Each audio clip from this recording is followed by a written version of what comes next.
આજે એક એવી વ્યક્તિની વાત કરીએ જેણે ખૂબ જ નાની ઉંમરમાં પર્યાવરણને બચાવવા માટે એક આખું આંદોલન શરૂ કરી દીધું. આ વાર્તા છે અરુણ કૃષ્ણમૂર્તિની, જેમણે એન્વાયરમેન્ટલિસ્ટ ફાઉન્ડેશન ઓફ ઇન્ડિયા એટલે કે EFIની સ્થાપના કરી. તો સવાલ એ છે કે એમણે આ બધું કર્યું કેવી રીતે? ચાલો જાણીએ. એક મિનિટ માટે વિચારો, તમારા ઘરની બાજુમાં એક મસ્ત મજાનું તળાવ છે જ્યાં તમે રમવા જાઓ છો. હવે કલ્પના કરો કે એ જ તળાવ અચાનક ગંદકી અને કચરાના ઢગલામાં ફેરવાઈ જાય. કેવું લાગે? બસ આ જ એક સવાલે અરુણ કૃષ્ણમૂર્તિની આખી જિંદગી બદલી નાખી.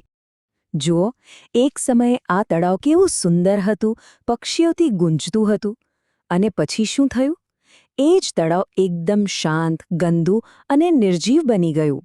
આ માત્ર 2 ફોટા નથી, આ એ વાસ્તવિકતા છે જેણે અરુણને કંઈક કરવા માટે મજબૂર કરી દીધા.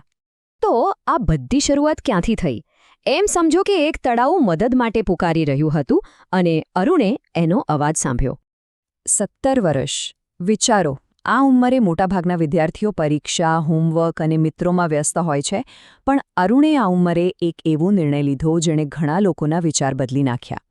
તો આ છે અરુણ કૃષ્ણમૂર્તિ, જેમણે માત્ર 17 વર્ષની ઉંમરે EFIની સ્થાપના કરી.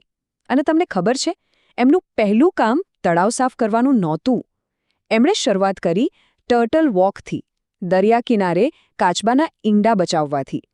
આ બતાવે છે કે એમની વિચારસરણી કેટલી વિશાળ હતી. વિચાર તો આવી ગયો, પણ વિચારને હકીકતમાં બદલવા માટે પહેલું પગલું ભરવું પડે. તો એમનું પહેલું પગલું શું હતું? ચાલો જોઈએ.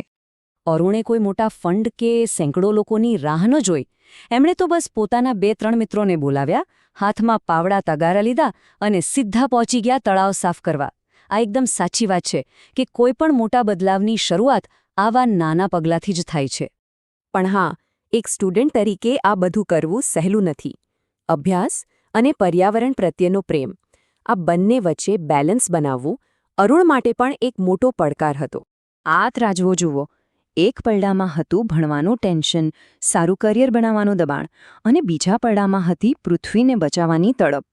વિચાર કરો, આ બંને વચ્ચે સંતુલન જાળવવું કેટલું અઘરું હશે? કોઈપણ મોટા મિશન માટે સપોર્ટ ખૂબ જરૂરી છે, અને અરુણ માટે એ સપોર્ટ બન્યા તેમના માતા-પિતા. તેમણે ખાલી અરુણની વાત સમજી જ નહીં, પણ એમને પૂરો સાથ આપ્યો. આનાથી જ મોટો ફરક પડ્યો. માતા-પિતા તો ખરા જ, પણ અરુણના શિક્ષકોનો પણ મોટો હાથ હતો. તેમણે અરુણને શીખવ્યું કે સાચું જ્ઞાન ખાલી ચોપડીઓમાંથી નથી મળતો. સાચું જ્ઞાન તો નમ્ર રહેવામાં અને હંમેશા કંઈક નવું શીખતા રહેવામાં છે. અરુણનું આ વાક્ય ઘણું બધું કહી જાય છે.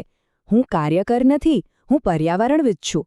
આનો મતલબ એ છે કે તેમનું ફોકસ ખાલી સમસ્યાઓ વિશે વાત કરવા પર નથી, પણ એ સમસ્યાઓનો ઉકેલ લાવવા પર છે. તેઓ વિરોધ કરવાને બદલે જાતે જ કામ કરવામાં માને છે. અને હવે આવે છે અરુણની જિંદગીનો એ વળાંક જેણે બધું બદલી નાખ્યું. 2010નું વર્ષ. અરુણ સામે 2 રસ્તા હતા. એક, ગૂગલ જેવી દુનિયાની સૌથી મોટી કંપનીમાં લાખોના પગારવાળી નોકરી. અને બીજો, પોતાનું બધું જ છોડીને EFI માટે કામ કરવાનું, જેનો રસ્તો થોડો અઘરો હતો.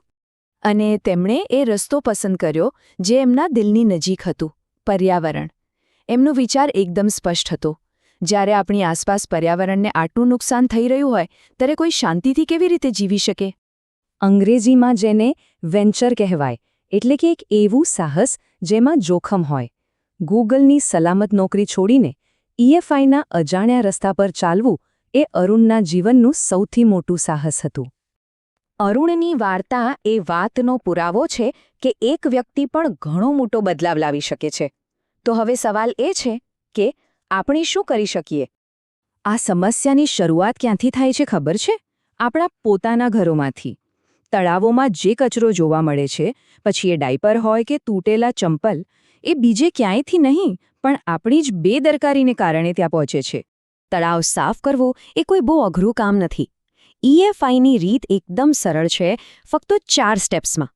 પહેલું, ઉપરથી કચરો ભેગો કરો. બીજું, તેને એક જગ્યાએ એકઠો કરો. ત્રીજું, તેને કચરાગાડીમાં નાખી દો. અને ચોથું, જો જરૂર પડે તો મશીનથી તળિયામાંથી કાપ કાઢી લો. બસ આટલું જ. અને સૌથી સારી વાત એ છે કે આ કામ માટે કોઈ ખાસ મોંઘા સાધનોની પણ જરૂર નથી. બસ માસ્ક, હાથના મોજા, પાવડો અને દાંતી જેવા સાદા સાધનોથી પણ કામ થઈ શકે છે. તો આપણે શું કરી શકીએ? બસ 3 સરળ નિયમ યાદ રાખવાના છે. પહેલું, કચરો ગમે ત્યાં ફેંકવાનું બંધ કરો. બીજું, બને તેટલો ઓછો કચરો પેદા કરો.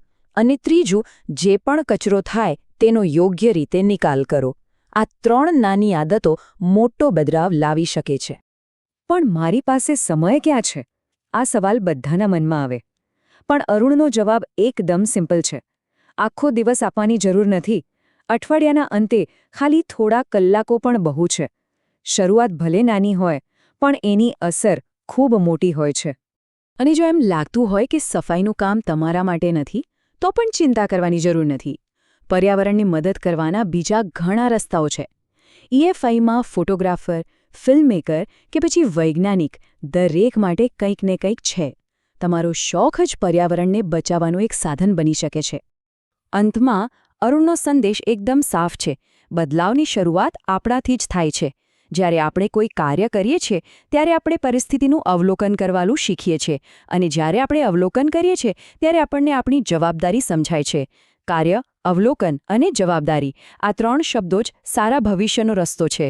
તો પહેલું પગલું ક્યારે ભરશો?